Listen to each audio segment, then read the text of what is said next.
Welcome to the Movienauts podcast, where we dive into your favorite movies and television shows every week. I'm Garrett. I'm Daniel. And I'm Gavin. And thank you for joining us for this week's installment. We're happy you're here.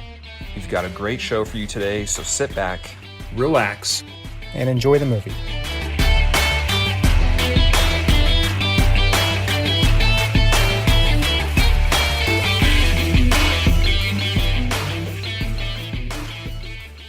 So we are jumping on the Wonder Woman 1984 review bandwagon. You guys ready? Oh, yeah. So ready. So a little loud, sorry. No, it's all good. So Wonder Woman 1984, brand new movie, came out this week. After multiple delays this year because of Corona, it finally was released. And I had the pleasure of watching it on HBO Max and not having to go to a movie theater.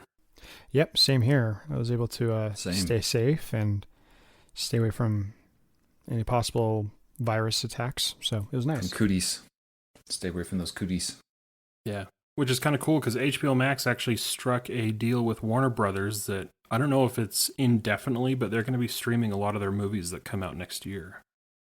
So I was really disappointed that Dune was not hitting theaters this December like it was supposed to, but instead it's going to be on HBO Max sometime next year. So I'm pretty excited about that. Yeah, I don't know how I feel about it because like big scale movies like that, I just love happening in theaters. Like Tenet was the same thing. I feel like those kind of movies just need to be in theaters. It's just like a different experience. It's way more expensive, but I am glad I saw Tenet in theaters and not at home for the first time. Yeah.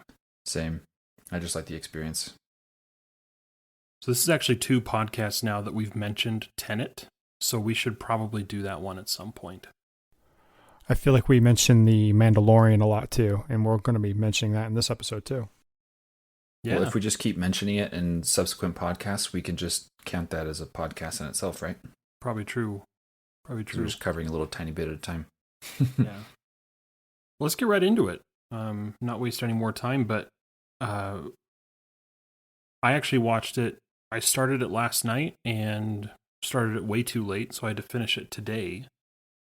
And what did you guys think? I mean, upon first watch, I was a big fan of the first one, and I kind of went into this one with high expectations. But same. We'll get into what I think. But what did you guys think? Well, it was a movie. It was a long one too. It was a very long movie. I didn't think I was going to make it. I went skiing today, and I got home with like just enough time to watch it before we did this. But man, I don't know. I was not a big fan of it. Just to put it out there. Yeah, I'm kind of on your side there, Gavin. I watched it. I watched it late. Last night. After Christmas was over with, I watched it with my wife, and like Garrett, I loved the first one. I thought I was blown away. I've never even heard of the director, Patty Jenkins, and so watched it. I loved the first one, and kind of went in with semi-high expectations, and ended it with kind of a little disappointed. Had a lot of funny parts, had a lot of some good action scenes, but for the most part, it was an okay movie for me. Yeah. Yep. What do you think, Garrett? I liked it, but not as much as I thought I was going to. And I guess no, I won't say that. I'm being a little bit too kind. To tell you the truth, I'm actually not the biggest fan of this movie either. And okay, I thought the visuals were great, but I thought a lot of things were sloppy. And we'll go through each of those things as we talk. But to come off the success of the first Wonder Woman and it being so wildly popular, I think that kind of contributed to this one maybe not being as good. Because I really enjoyed the first one. I mean, it had some, I won't say mistakes, but it had some parts that I didn't like. But I feel like this movie had a lot more parts that I didn't like than the first one did. And I felt like some parts were definitely too long. I felt like some dialogue was far too sappy and cheesy and cliched. And I know it's like a superhero movie, but there are some parts of the movie where I wasn't able to, I guess, suspend my disbelief for the sake of the story. because some things were just a bit distracting. Like what? Okay, well, I didn't want to get into this until a little bit later, but I'll get into it now. I thought the inclusion of the invisible jet was kind of a fun Easter egg, especially for classic Wonder Woman. Right. And I think it's kind of cool how they threw that in there. But the style of the jet, I mean, I haven't served in the military or anything like that, but I'm pretty sure F-16s don't have side-by-side seating. And even on a full tank of fuel, a little fighter jet like that is not going to be able to fly you from DC to Cairo without stopping somewhere to refuel. So, and that, I mean, they could talk over that engine. It was pretty quiet. And plus, and please, whoever's listening, correct me if I'm wrong, but I'm pretty sure this is accurate, but there's no oxygen in the cabins of those planes, so you actually have to breathe it through a mask. It's just, that was the biggest one for me, because I do really like, military artifacts and stuff like that, and I like to see them on screen, and that just kind of took me out of it a little bit. I think if I was like an 11-year-old kid who really liked superheroes, that wouldn't be a problem. So maybe my age is starting to play into things a little bit more than I think it is now. I think I've thought about some things like that, but I remember I was having a discussion with one of my coworkers about Endgame soon after it came out, or was it Infinity War? I can't remember. Regardless, one of the coworkers was like, I think I was kind of thinking some of the similar things, because he was talking about it not being very realistic in some aspects, which I can understand where you're coming from, and I can't remember exactly what his points were, but after he said that, like, I went to like, well, it's not very realistic for a bunch of crazy superheroes to be fighting a purple guy from some random planet, like way out in the galaxy. So like, I can't really, I don't know. I don't feel like it's, for me personally, I don't feel like I have to like hold superhero movies to like a strict realistic standard, but I do see where you're coming from. But there were other things in the movie that I felt like just kind of looked weird, even though they were doing like the superhero thing.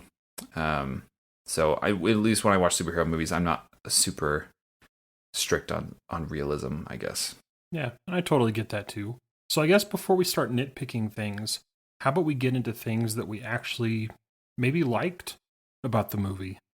Because I mean, there's going to be a lot of stuff that we talk about where I kind of dislike, or I wish that the movie could have gone without. But what are some things that you liked? Like, Daniel, what's something that you liked about the movie? I really like the scene where that's his last name, Steve Trevor was changing different clothes, 80s style clothes with the fanny pack and everything like that. I got a good laugh out of that. That was probably my favorite part of the movie. It was good to see that and to see how ridiculous people dressed, if they really did back in the 80s. Yeah, I did like that. What about you, Gavin? Dude, I don't know. I'm like trying. There's nothing you liked about this movie. Gosh. Yeah, I don't know, man. Like, there were some cool visuals. I think, okay, no, here's something I did like. I think I'm just still bitter from like the stuff I didn't like. I'm having a hard time looking at the bright side. But here's the bright side that I liked. I liked the idea of the villain. Like, it was kind of like if Aladdin started out with Jafar as the Aladdin, or as the genie, like, instead of like the original genie. That's like the way I thought about it. Same here. Yeah. I liked the idea of the villain. I thought the whole wish thing was kind of cool, and how he like put it on himself, and then kind of made other people kind of do his bidding in a way. So I thought that was kind of cool. Yeah, that was pretty neat. I kind of like how they played in that whole thing. I thought it was cool. I thought the opening scene was actually pretty good, with Diana being a young girl. And I think one of the reasons why I liked it so much is I really liked the score. And as soon as I saw that Hans Zimmer did the music, I was pretty much bought into the music already. The first film was composed by Harry Gregson Williams, who's really good. But it was cool to see Hans Zimmer come back to a movie that I that I watched, so I did enjoy that, and I loved the music from the first part of the movie. I feel like it kind of tapered off into more generic music as the movie went on, but the opening scores are actually really good. Yeah, didn't Hans Zimmer also do the Batman trilogy, Dark Knight trilogy? Yeah, him and James Newton Howard. Yeah, that guy's he's got his hands in like tons of movies. That's crazy. And he actually turned down scoring Tenet because he was scoring Dune. So his music will be featured on Dune when it comes out. There you go. That's probably why the music was so loud in Tenet. Yeah, probably. Trying to think what else I liked about the movie. I liked the scene where Kristen Wiig's character, where she was lifting weights with ease without any problem, and all the other people around her were just in complete amazement. Yeah, that was kind of funny. Which, funny to add, this is our second movie with Kristen Wiig in it that we are reviewing. The first one was Walter Mitty. Yep. Creating a web. Yep, Sam Neill and Kristen Wiig. Who's next? Is there any reason why this movie took place in the 80s? I mean, aside from like the paranoia of like Soviet Russia, I can't think of any... It had to happen before Justice League, for sure. And the whole Batman versus Superman stuff. I totally get that, but... Yeah. But why the 80s in particular? I mean, you had like the Soviet Russia paranoia that was rampant in the 80s, and I totally get that. And that kind of played... I mean, it did play heavily into the plot at the end of the movie. By the way, major spoilers for Wonder Woman 1984, if you haven't already guessed. But I don't know. I think they kind of tried to jump on the 80s nostalgia train like a lot of other movies and television shows have. Yeah. I think Stranger Things kind of kicked that off a few years ago. That's true. And just so many movies and television shows are just based in the 80s for no apparent reason. Like there's nothing in this movie where the plot revolves or relies on the time period being in the 1980s. You could take this entire movie and transplant it into modern day and it wouldn't change. Unless I'm wrong. And if you think I'm wrong, then pipe up. Well, I found a small article from Patty Jenkins as to why this took place in the 80s. Okay. It says, we wanted to bring Diana into the modern world, but the 80s is a period that Wonder Woman is quite familiar with. So it was great to see her there, but most importantly, it's sort of the height of Western civilization and the success of the world that we all live in the aftermath of now. So I was curious to collide our Wonder Woman into the height of our current modern belief system and what kind of villains come out of that and see what happens. So it all came quite naturally. Close quote. Interesting. That's it. That's all she said. And I could totally understand that quote and her purpose for doing so. I just don't think that the movie didn't really have like the atmosphere of being in the 80s. You know what I mean? Like if you watch Stranger Things, and I'm going to compare this to Stranger Things because that show is infamously placed in the 1980s. And I feel like when you watch that show, there is no question whatsoever because of people's outfits, because of the music that's playing, because of the cars that they drive. There's no mistake that this show is happening in the 1980s. And I feel like this movie didn't provide that same kind of atmosphere. And there was a lot of missed opportunity there. I mean, you had the opening shot in the mall, and all that scene really did is just establish like, hey, this movie's taking place in the 80s. And then the movie happens and that's it. I mean, there's really no other reason why this movie had to be in the 1980s. Mm-hmm.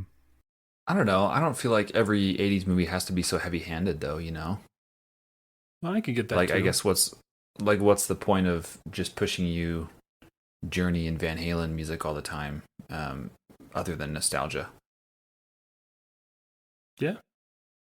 Yeah, I could see that point of view, for sure. Yeah. I don't know. I don't feel like just because it's an 80s movie, it has to be like, okay, we have to play Don't Stop Believin' like every 10 seconds, or, you know. Actually, did that come out in the 80s, or was that early or late 70s? Ooh. Ooh, careful.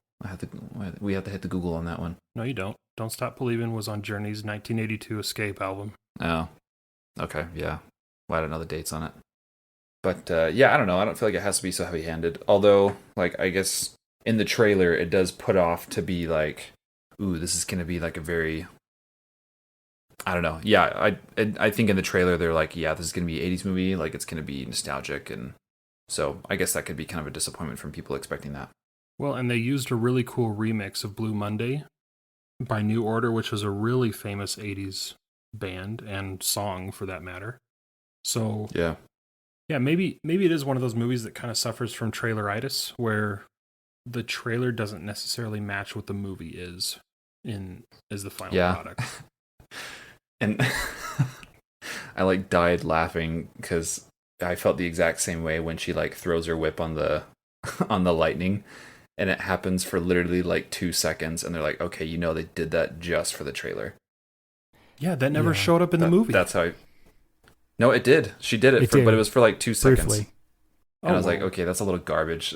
They did it so quickly. I like to think that was a nod towards Metallica's album Ride the Lightning, which came out in 1984. I was like, that's what they should have put in the trailer. Ride the Lightning would be like a legit like song for that. But I don't know. Yeah, I must have missed that. If it was that short, I probably was looking away and doing something else. You probably blinked. That's all. Yeah. Because that's something that I actually thought when the movie was over. I'm like, they didn't put that scene in there. So it must have been short enough for me to miss it. Yeah. You were probably, I don't know, distracted with something. Maybe one of your kids came out. I don't know. Yeah, could have been. I did split this movie up between 2 days, so it could have been during that time as well. Oh, yeah. Maybe you just missed it. Yeah. Any other good things? I was going to say, are we done with the good things and ready to move on to the bad things? Yeah, let's tear this thing apart. I hope this isn't like a completely negative podcast to our listeners, or this episode at least, but okay. Rip and tear until it's done. Scalpel. I will say, though, I do like Gal Gadot, if I'm saying that name right. I think she's a pretty good actress. She's just posing all the time, though. Yeah, it did seem like she was posing like a every establishing shot that she is in, it's like she's striking like a model pose all the time. Mm-hmm.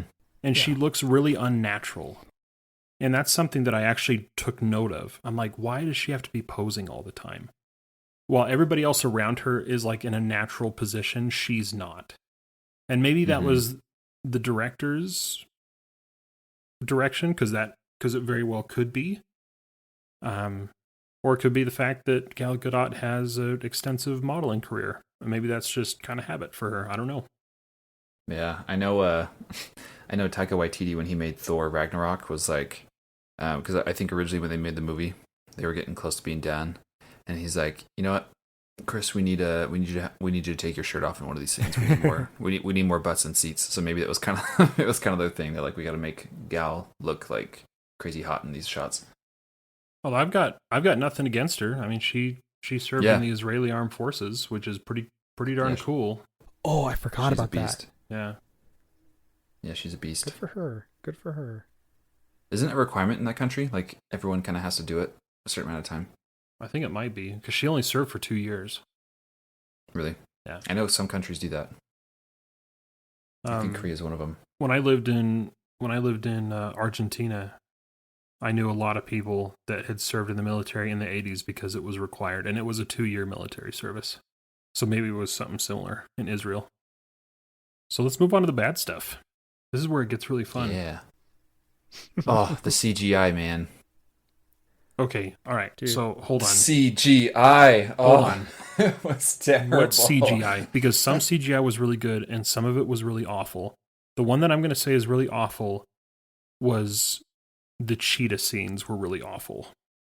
Yeah, I could see that, but I think the worst one was the little segment where she like gets out of the car to like sprint towards the villain's like motorcade. Oh my gosh, wasn't that silly looking?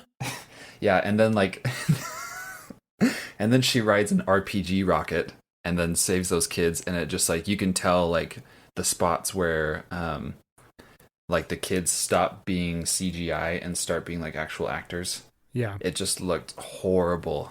It looked really janky. I was laughing so hard when I watched it. Yeah, that kind of took me out of it because there's a scene where she jumps out of the car. The camera pans to her front, so she's running straight at the camera, and everything else around her is moving really slowly to give the impression that she's moving really fast, but you don't see her feet on the road. And I thought it looked really, really silly and kind of amateurish. And then, yes, that scene where there was not a smooth transition between the 3D models and the actual actors. It looked really, really bad. Yeah, it was funky. I compared it to like Bollywood, like the stuff that she did, like some of the Bollywood CGI. And that's kind of like Bollywood style, but I don't know, maybe we're just not really used to that kind of stuff. $200 million was the budget for this movie. Yeah, but they probably put like 10 of that into the CGI. Yeah, and they spent $21 million on marketing. I wonder how much it costs to like how much like Weta Digital, the guys that do like stuff for Avengers and Lord of the Rings, like how much they've been paid for like some of these bigger movies. Might have to look into that.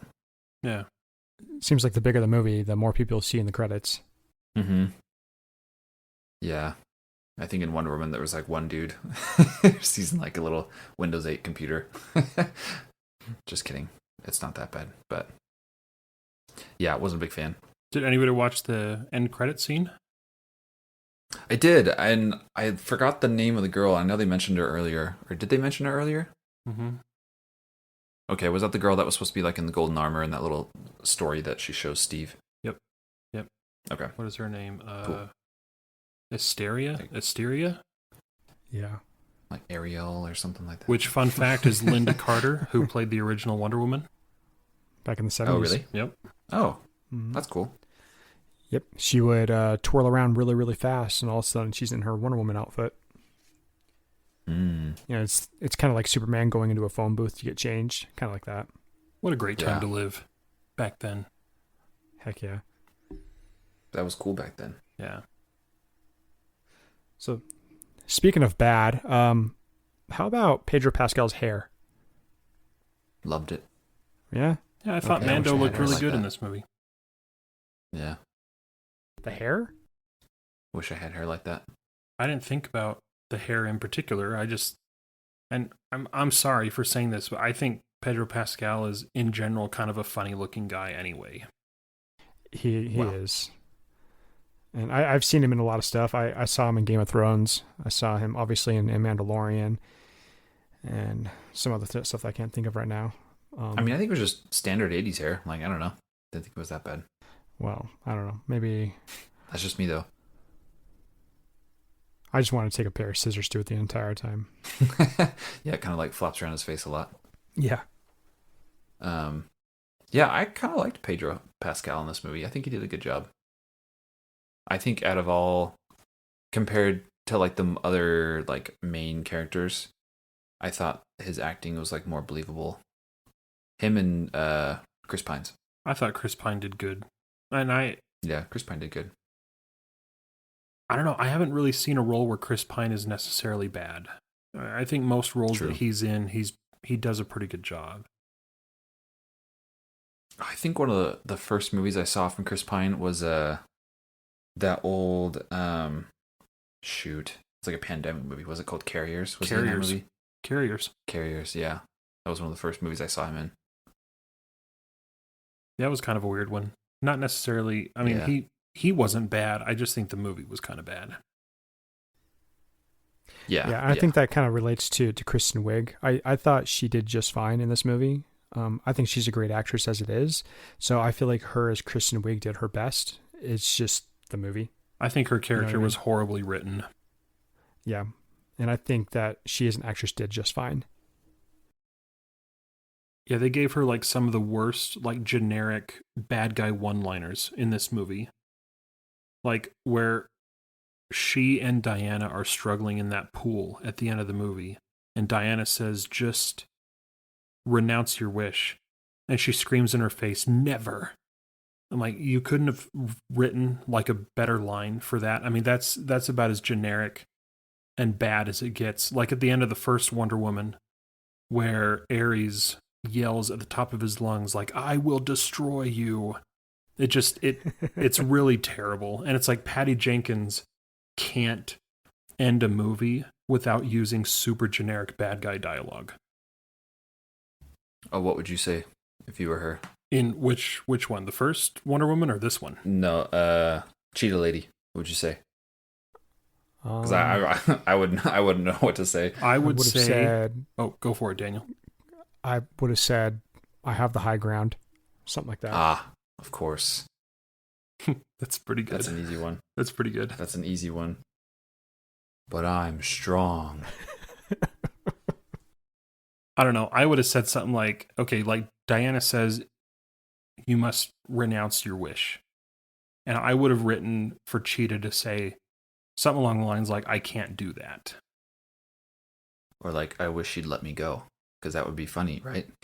Because the whole wish thing. Guys? Aha. No. No. Nope. No. Yeah, no, I could see that though. Like it just seems super generic, and yeah, I understand that. I agree. Speaking of generic, it seemed like every guy in this movie was a complete dirtbag. Oh my gosh, I wrote that down too. Okay, this is my exact note. I said every, in all caps, every guy in this movie is a scumbag. Every single one, except for Steve. Yeah, I would have to agree with you. Or the hobo. He was cool. Yeah, the hobo was pretty cool. Well, I forgot his name. Leon Laverne or something like that. Leon. So like when Gal Gadot, cool. Gal Gadot and Kristen Wiig, when either of them walk down the street, not one guy can keep his mouth shut. And like not one guy can like not catcall them. Or like when Diana is at the party, like she is stopped by every guy to tell her how good looking she is. It's just, I don't know. There was no like good man in this movie except for Steve, and he ends up going away at the end of the film. It reminded me a lot of like the stereotypical, woman walking past a construction site and all the guys checking her out type of scenario. You know what I'm talking about? Yeah. Because that's what it reminded me of. But then Patty Jenkins made that woman turn around and kill them all. Yeah, that's true. It's like straight out of a Carrie Underwood song.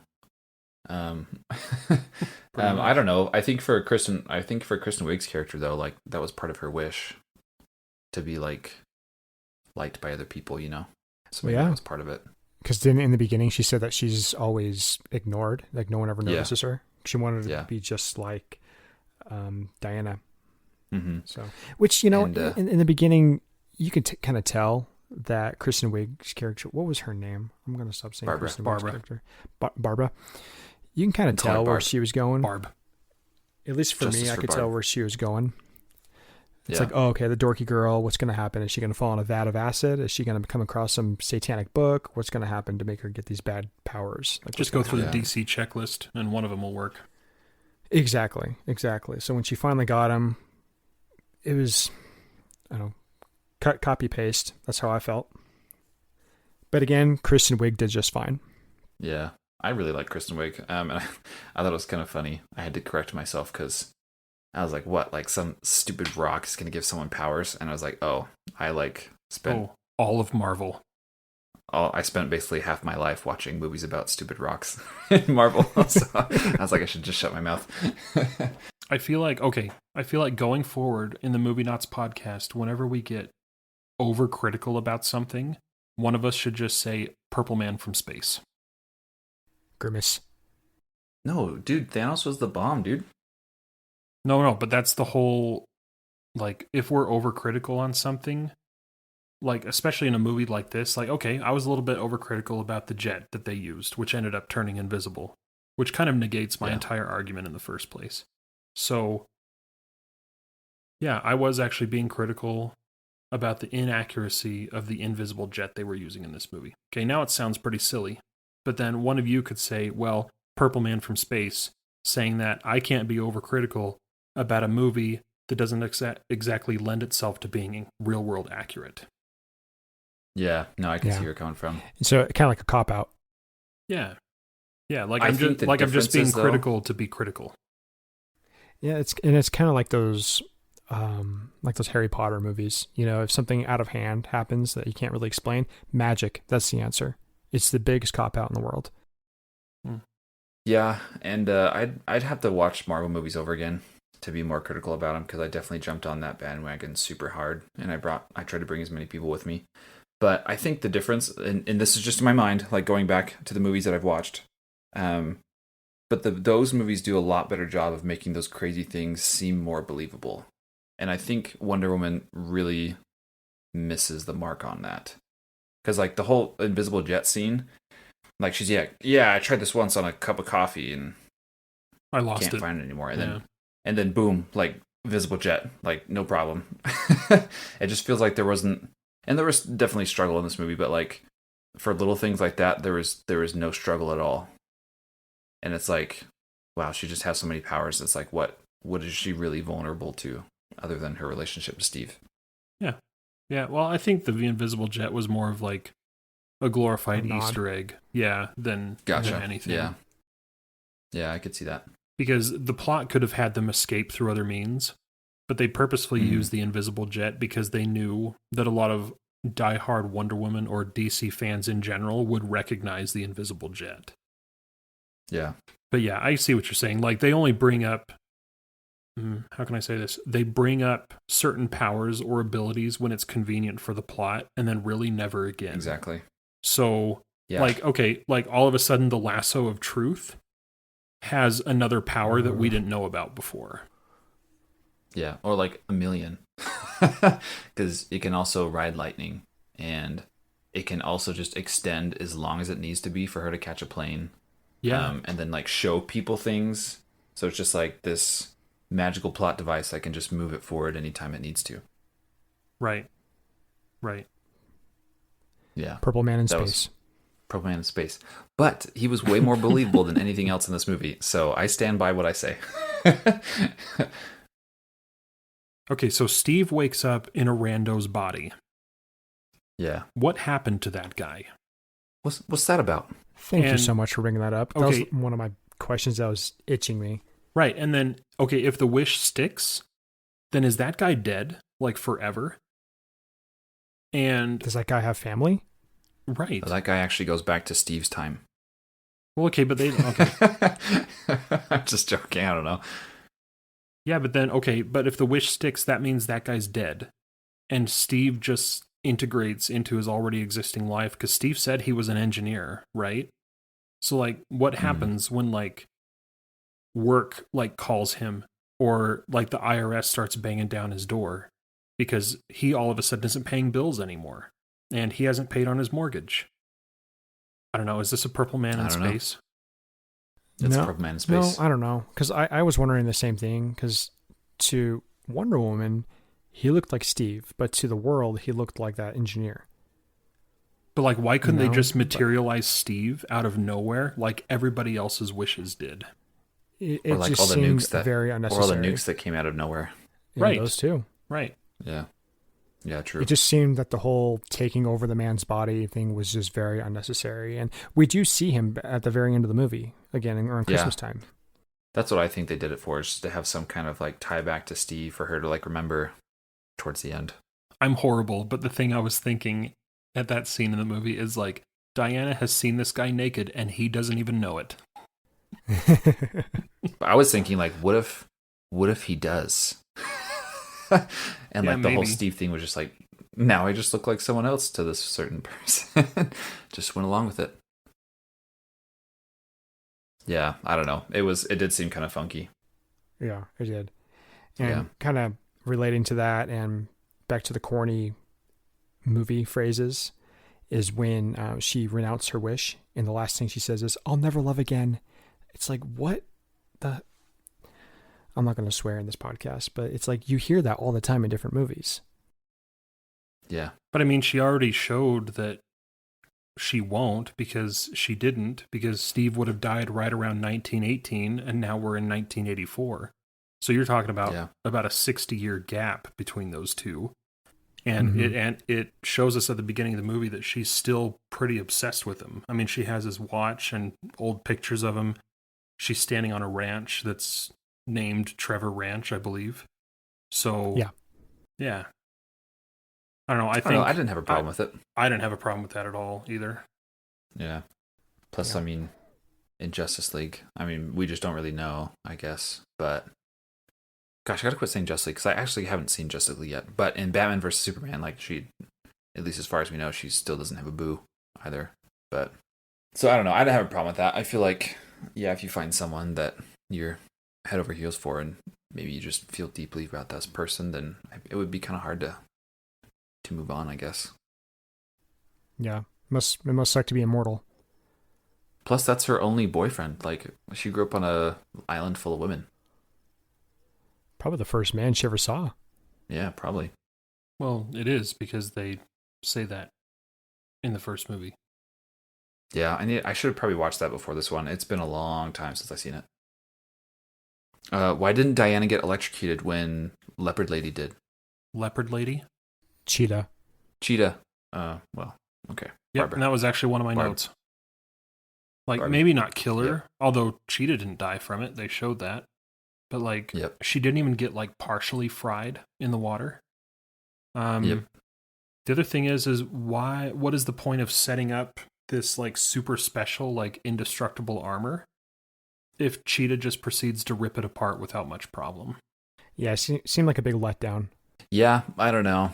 I think they tried to make her feel like she was trying to fill the shoes of that amazing warrior princess from forever ago, whatever her name was, I forgot.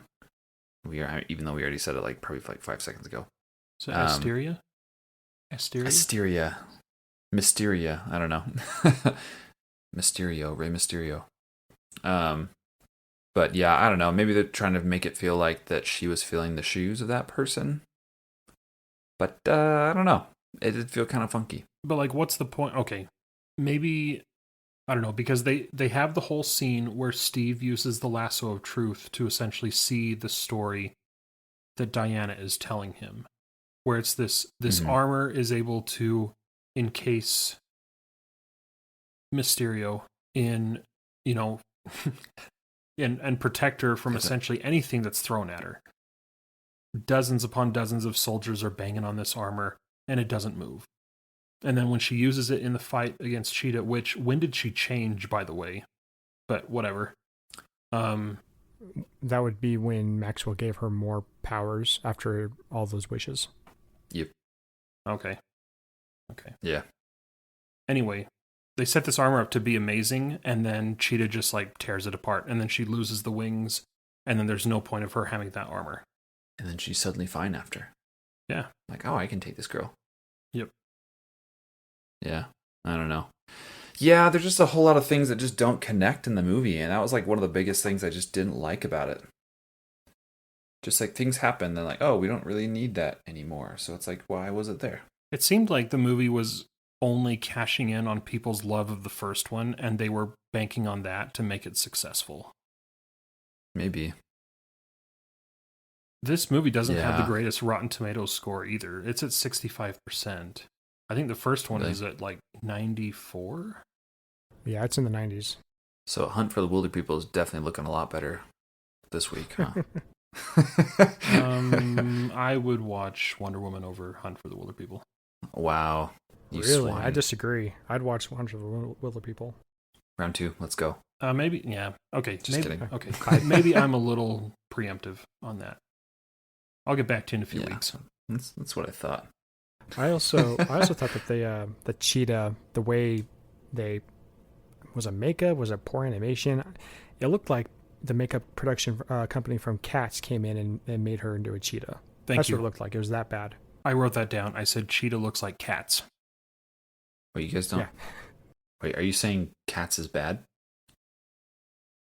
I don't know. It depends on how you categorize it.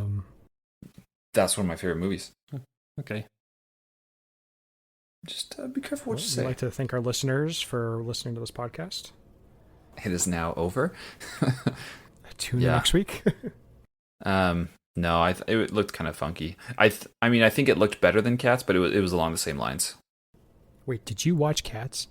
No, I haven't. I've just seen the trailer. I have not. Maybe we should do that one. That would be a really funny one to do. Cats. I think it's on HBO Max still.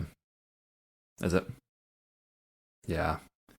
No, I'm just going off of what I've seen in the trailers and like funny memes I see online from it. But yeah, I think she looked better than the people in Cats.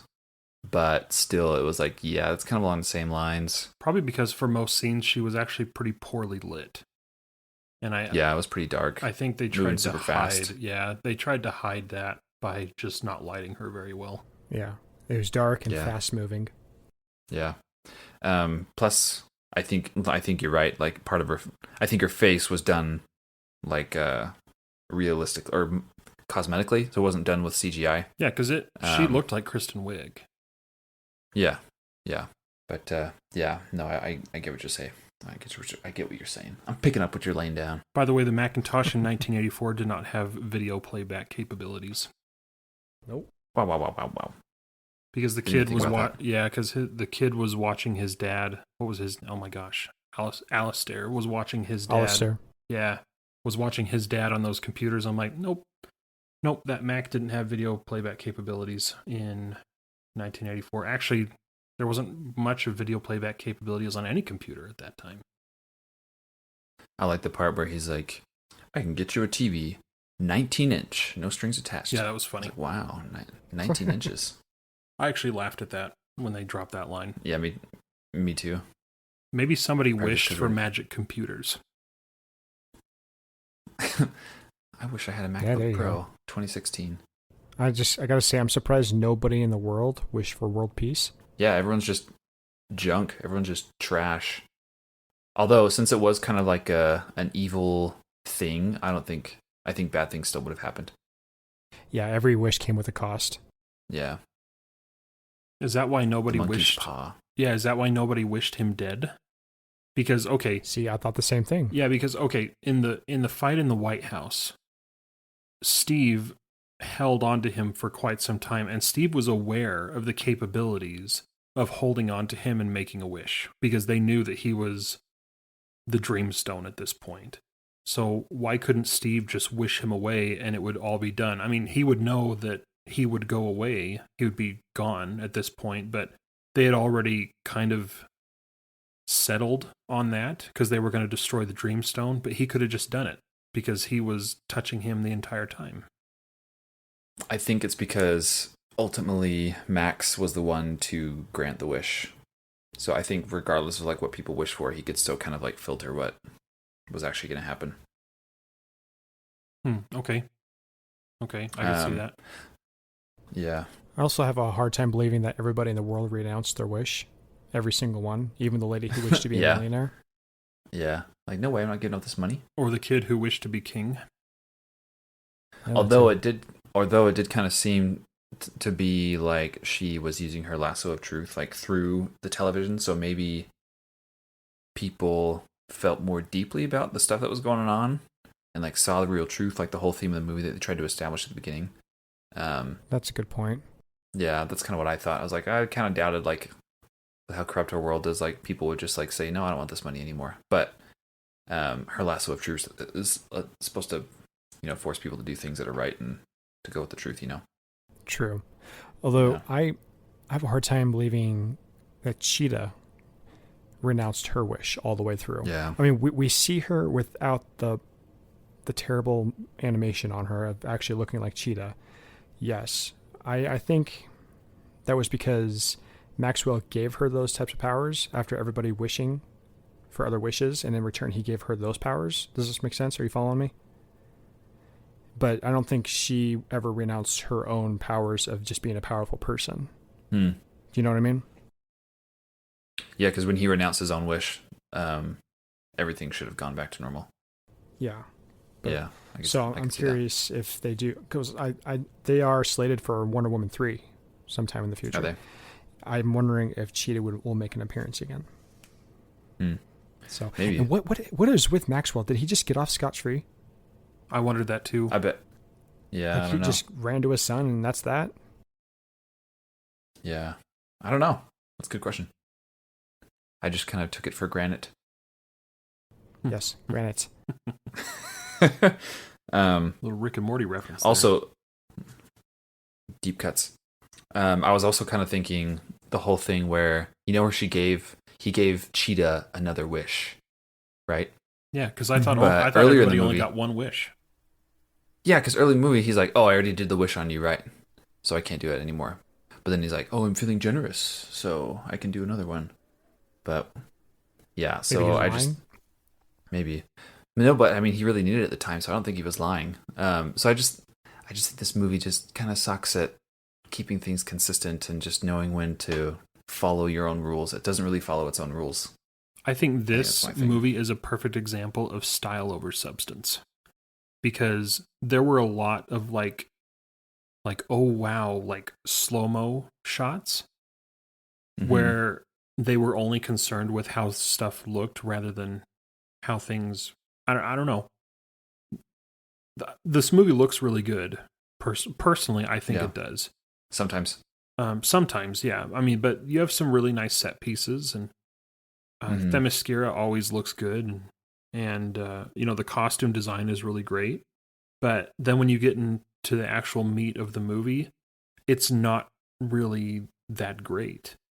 And I think they really relied too heavily on the visuals to carry the story forward versus the actual story. And also, I was laughing when this was happening, but so at the end of the movie, when Mando is standing in that machine and there's like all this air like blowing around him and he's like yelling and screaming, and Diana is sitting in the corner whispering, and I always thought, like, if I was to see this scene from a different perspective, like, he would be yelling and screaming and the room would be really loud and you could like see her mouth moving, but you wouldn't hear what she was saying. And I thought she was talking to herself until he responded to whatever she said. It's like going back. It's like Tenet. If this was like a Nolan film, it would like you wouldn't hear anything. Yeah, but no, I felt the same way. And also the stuff that she was saying, it just sounded like a collection of like one-liner motivational posters. Of like a bunch of like memes they got off like Facebook. She believed and so she did. Like really cheesy, like feel-good Minion memes. Oh yeah, stuff like that, or like the ones where they just have like pictures of sunset in the background. Yeah, like motivational posters. You can dream it, you can do it, and like you could take every line of what she said, every line of dialogue, and you could extract it and make it into a motivational poster. And it's just like it wasn't cohesive dialogue.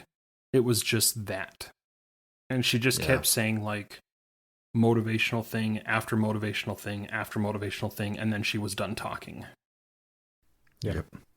And that's why I think that, and it kind of suffers from whatever happened in the first one too. Like, I think the movie is okay up until you get to the end, and it's like, I don't know if Patty Jenkins knows how to like end her movies well, because it felt really cheesy and made me want to roll my eyes at the end of the first one too. And I felt it even more during this one. Yep. Agreed. Yeah, I would agree with you. I feel like it took too long to end. It came to the point where I was sitting there shaking my feet up and down, waiting for this thing to end. Kind of like having like an anxiety attack or something, although I didn't have one. I was like, okay, when's this going to end? Are we here yet? No? Okay, let's keep going. So that's how I felt. I'm also curious how Patty Jenkins is going to direct one of the Star Wars movies coming up, because she's going to direct a Star Wars film called Rogue Squadron. That's right. I forgot about that. 2023, supposedly. Yeah, like, well, and another scene where I thought was going to go somewhere and it didn't is when Diana comes in contact with the guy that with the guy who Steven inhabited throughout the movie. Yeah. And they just have like this little pointless conversation, and they refer back to the outfit that Steven ended up liking.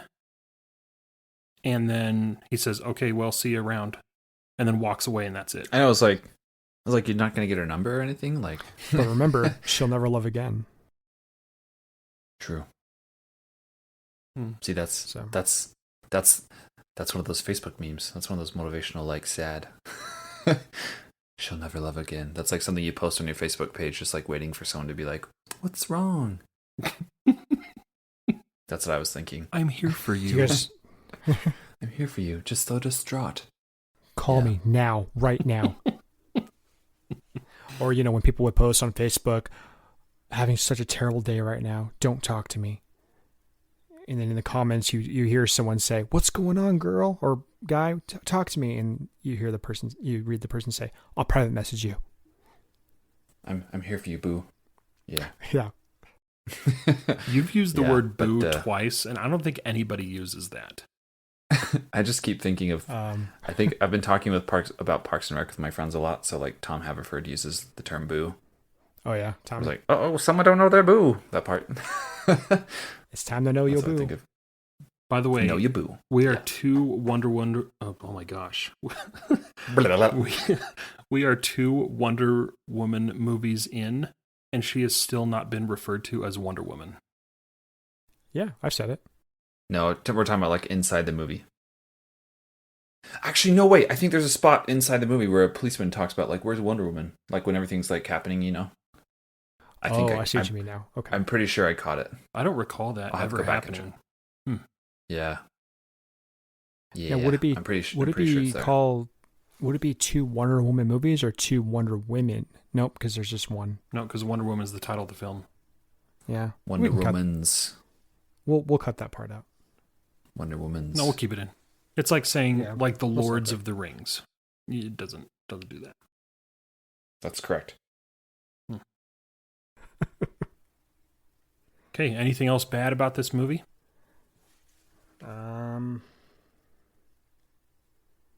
Probably. I'm looking through my notes. Yeah, same here. I don't know. I think that's it. If I could give this movie a rating 1 to 10, I'd probably give it a 6. That's pretty high. A low 6. One more thing I wanted to bring up. One more thing I wanted to bring up. During the flight scene. Okay. So it was cool to finally see Wonder Woman fly because in the comics she can fly. Okay. So it was cool to see that. However, during the flight scene, there was a piece of music that I instantly recognized that was not from Hans Zimmer. It's a piece called Adagio in D minor by John Murphy, and it's used in so many movies and movie trailers. And that was actually one of the criticisms that I had for it, because Hans Zimmer is an excellent composer, and I think it was just either the music producer or whatever, the music supervisor, that wanted to use that piece of music because Hans could have definitely composed something just as good for that scene. I don't know, just in my musical mind, I recognized that piece instantly. And I thought, oh, this is Adagio in D minor, because it was used in the movie Sunshine way back when. And since then, it's been used in like countless movie trailers and also parts of other movies. Interesting. Now I got to listen to that. Not right now. So what would the score? Yeah, play it for all of us. Sure. What would the score? What score would you give it, Garrett? I'd give it probably a low 5. Yeah. Yeah. Normally, when I watch a movie that we're due for critiquing and just talking about, I write like a little sentence at the end of my notes just to like if I think about it, like if I were writing something on Rotten Tomatoes, this is like what I would say. And I basically just said that like the movie tries too hard, and it just kind of feels like they're trying to instill wonder and awe about the character, and instead it just fills the viewer with plot holes, cheap awe moments, and CGI garbage. So I give it a 5 out of 10. That's a good. That's beautiful. Yeah. Yeah. But not as good as Cats. Yeah, I will take back what I said earlier. I probably would watch Wilder People over this movie. So that's right. Yeah. You'll come around. We keep reviewing crappy movies, and that's going to look like pretty awesome to you, even though it should be at your top already. I'm going to say that probably doesn't speak too highly of Wilder People if I have to watch really bad movies to like that movie. I'm saying it should be at your top already, but I mean, I'll do what I need to. Maybe one day. Maybe one day. Like tomorrow? Tomorrow. All right. Okay. Do we have anything else? No, I think that's it. I think we Nope. got most of it. I'm sure as soon as we finish this episode, I'll think of something else. But no, I think so. Don't watch it. That's okay. But hey, thanks for the great discussion. We look forward to next week, which is Daniel's week. And yeah, I think we'll just keep that under wraps. Daniel, if you're okay with that, unless you want to talk about it. If so, It's go cats. for it. It's cats. Okay. Cats. Yes. Excellent. No, it's not cats. We'll keep it under wrap for now in case anything changes. Sounds good. Well, thanks for joining us. It's always great to have you, and we will see you next week.